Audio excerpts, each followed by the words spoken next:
According to the British press, the fact that Meghan isn't making the products in her own kitchen means she has been exposed. But guess what? As if when Maria Churi was at Dior, she actually was the one hand beading and hand sewing every dress. As if Tom Ford is hunched over a sewing machine, stitching every stitch and stitching all the lapels by hand, by candlelight. And in the world of true luxury, every product is actually touched by excellence, by trained artisans, sewing mistresses, expert tailors, skilled perfumers, and dedicated production teams. And often, when you work in a historic atelier and state-of-the-art facilities, you actually know that there are lots of trained people who are expert at what they do, and all they do is bring your vision to life. So when Meghan entrusts her brand to professionals, she's not cutting corners. She's actually following the very formula that built the luxury industry. And this is how every single respected luxury house works. But still, the press want to try and act as if it's a gotcha moment. As if, Meghan, not personally, stirring, hand blending, doing her thing in her kitchen is some sort of scandal. Thankfully, it only takes one person, and this is a clear-eyed journalist, to come on and say, no, actually.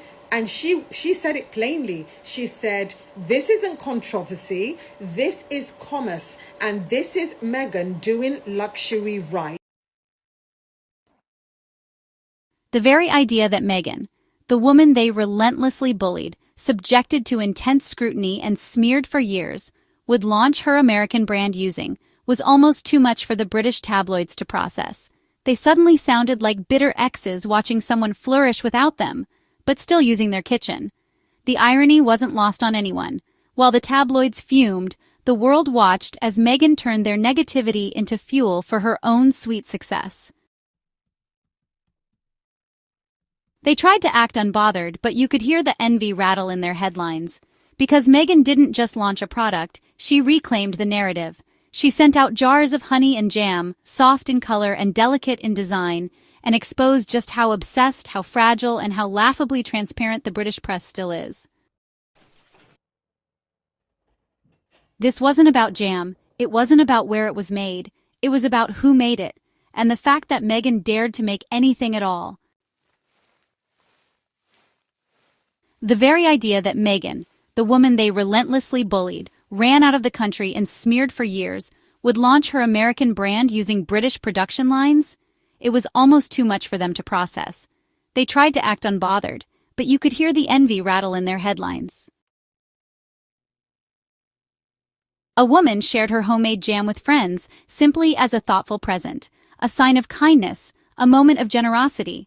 But the British press reacted as if it were a scandal. Meghan Markle gave out jam. The tabloids in turn erupted with sensational coverage. You know what that tells you? It was never about the jam. It was about the fact that Meghan Sussex dared to smile again, to live, to thrive, and to do it without their permission. Because when you live outside the system, when you choose peace over performance, healing over headlines, you become dangerous, unpredictable, uncontrollable. No, she rewrote the script entirely, and now she's producing her own show. And then, thank God, Elizabeth Solaru stepped in, and she didn't come to play polite. She didn't do that fake neutrality thing the press loves. She didn't use double-speak or try to smooth things over. No, she came with her chest out, her crown on, and she called the whole charade for what it was: obsession, hypocrisy, racism, control. Elizabeth looked into the camera, into the face of this ridiculous scandal, and said, "Are you serious?" Because honestly, Meghan didn't sell military secrets. She didn't break any law. She didn't crash a royal motorcade or leak confidential documents. She sent jam, strawberry jam, in glass jars, with handwritten tags. And you'd think she'd burned the Union Jack on live television. This wasn't coverage. This wasn't criticism. This was targeted harassment disguised as journalism. Let's get something straight. The British press has never forgiven Meghan for freeing herself. Never forgiven her for walking away from that cold palace, from the puppetry, from being the shiny token they could use to tick off diversity while treating her like dirt behind closed doors. They've never moved on from the fact that she didn't grovel, didn't come back begging, didn't crawl into obscurity. She left and flourished. And then Elizabeth Solaru pulled the entire curtain back. She said, "This isn't about jam, this is about power." Elizabeth saw the game, and she refused to play it. She didn't try to pacify the press or calm the mob. She stood up and said what everyone should have been saying all along. And let's be clear, Meghan didn't just survive, she rebuilt. From ashes, from pain, from lies and betrayal. And what did she make? That's why they twist everything she touches. That's why a podcast becomes, manipulation.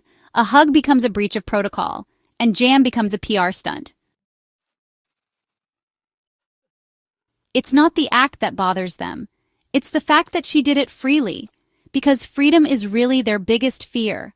Because if Meghan can walk away, then maybe others can too. If Meghan can live with joy, then maybe others will stop accepting misery as tradition. They write columns, they bring in bitter pundits, they feed the rage machine. But Elizabeth said, no. She saw through the spin and spoke truth.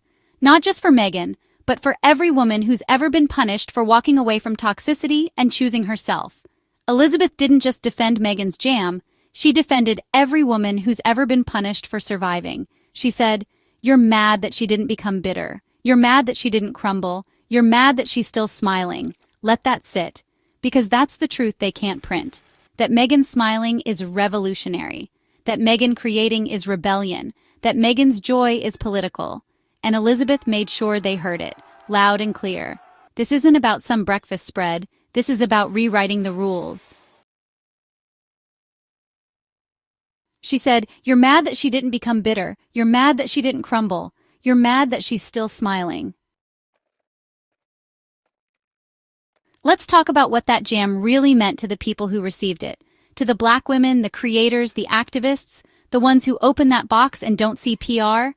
They see care. They see intention. They see someone who sees them. That's power. That's presence. That's legacy. So here's where we land.